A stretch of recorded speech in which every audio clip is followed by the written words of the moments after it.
In many countries, there are legal regulations regarding animal collision accidents.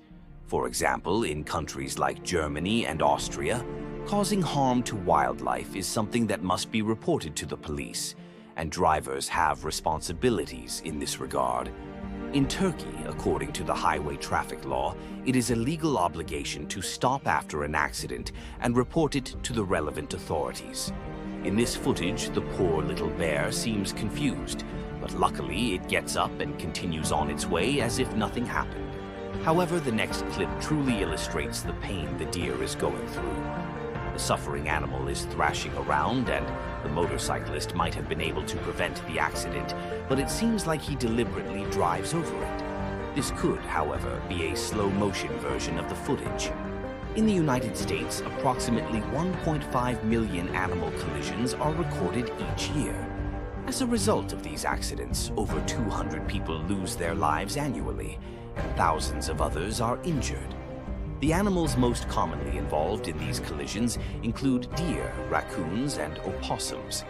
Although bears may experience heavy collisions, they are often able to get up and continue their way, which is quite fascinating. If a person were involved in the same accident, they would likely lose their life immediately.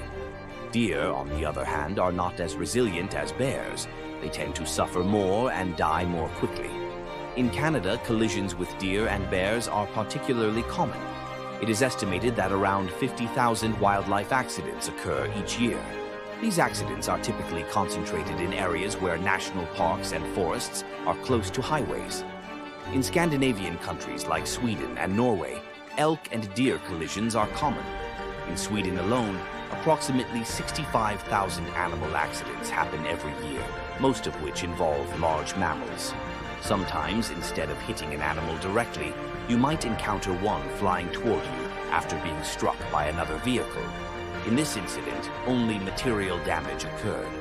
The driver, thanks to their reflexes, managed to avoid hitting the animal at the last moment, but the car was still swerved off to the side. Bears really are like tanks in the animal kingdom. There are also times when animals collide with vehicles. Is it always going to be the vehicles that hit the animals? Thank you for watching the video.